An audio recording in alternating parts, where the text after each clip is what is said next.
So I just watched the Sony FX5 announcement and the 1 hour CVP review already, and there's a bunch of reviews out there that I'm sure I'll watch some more of those as well. But I wanted to give you my first impressions of what I've seen so far and let you know if I've pre-ordered or not. And spoiler alert, I did. Even though I'm conflicted about it, which I'll get into, I did pre-order. I pre-ordered the Sony FX5, the top handle, and the EVF. So that way I can compare all that. I'll create a bunch of content around that. So if you want to stay tuned and watch all of that to compare it to our FX3 and to compare it to our FX6 and to give you some more in-depth thoughts around it, subscribe so you can stay tuned to that as we dig into it. But yeah, I mean, the first impressions, like, still pros and cons. I'm pleasantly surprised about the price. When I put out the video yesterday about some of the last initial thoughts about the rumors, I thought the price was certainly going to be higher, and it still ended up being pretty close to what I said, especially after tax and everything, with the top handle and with the EVF and the body, obviously. I think I spent around, I think it's 6,700 or something like that with tax, which, yeah, is not cheap by any means. And if I were going to try to replace my FX3 with it, you know, I could sell that used and recoup some of that money, but I'm still going to be spending definitely thousands of dollars extra if I try to replace my FX3 with it. If I decide to replace my FX6, I can recoup a little bit more of the money, but then I lose out on some of the things that I love about the FX6, which is like the body shape and styling and the internal NDs. So that's like what I'm kind of torn about still, and I'll just wait to see as I compare the cameras to decide which one I'm keeping, whether or not the FX5 is going back or if I'm going to sell one of the other two cameras, and see what makes the most sense for our workflow. I think when I saw the video though, like, everything that I saw was kind of like, I don't know, we're so spoiled now with technology, and there are other cameras that do offer a good chunk of some of the things that are in this camera now. So you definitely have other options that are probably going to be less expensive. But all in all, I really do think Sony gave us a lot here of what we were asking for. I keep looking over at like the stats here and stuff like that, but we've asked them for internal RAW. They gave it to us. We asked for like 6K resolution. We didn't get 6K, we got 5K. But from what I was seeing on the CVP video too, it seems like the resolution is going to be both a nice step up, but restrained enough so that way we don't have to have insanely large file sizes for storage.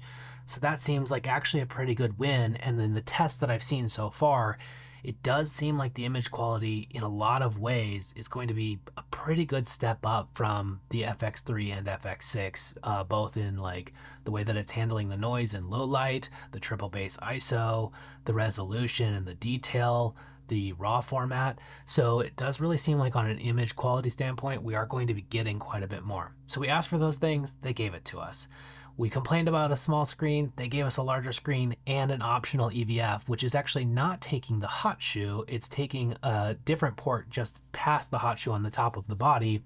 And that means that there are already companies creating accessories to where you could wire that separately and have the AVF mounted somewhere else and still have like the top handle on, which is different than what I was thinking it was going to be because I thought it was taking the hot shoe port.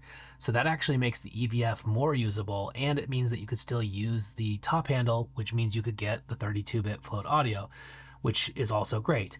A triple bass ISO with a 4000 in between the 800 and the 12800 seems really great. Improved in-body stabilization, which it seems like from the tests that I've seen so far is not still quite at the level as the Panasonic in-body stabilization, but it's getting closer. So I don't know, every time that I go to like the more active modes of stabilization, it still doesn't work for me, especially on like the Sony bodies. I find that there's weird jumps in the footage and I don't really like that a lot.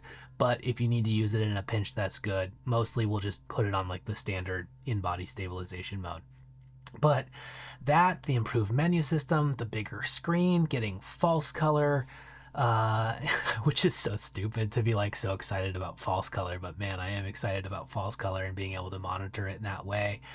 I don't know. It just seems like it's so easy to be like, these are all the features and that's not enough for this price jump and stuff like that. And it might not be. And I still stand by the standpoint that like, if you are investing into your first camera or something like that, this is probably not for you. If you're not making money off of this camera, this is probably not for you.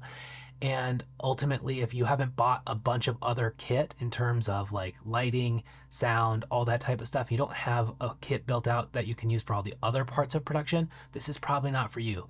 You should probably go invest your money into other things. And again, I made a video about it comparing that. So if you want to check out that video to see like a $10,000 camera package versus a $10,000 production package shot on an iPhone, we'll link that video as well so you can go and check that out. Overall, I'm still conflicted on certain pieces and stuff too. Having to get more batteries, having to get all these other accessories, all this sort of stuff seems like not great. The price still ends up being pretty high because by the time I get the batteries and other accessories, especially if I want to keep the EVF and mount it separately, we're probably talking still like an $8,000 to $10,000 package.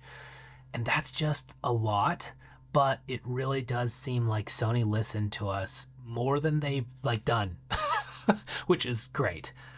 So yeah, I think my first initial impressions are that I am excited, but cautiously excited. I'm excited to see the footage. I'm excited to play around with it, do my own test. I'm excited to see raw. I'm excited to see all the things about it.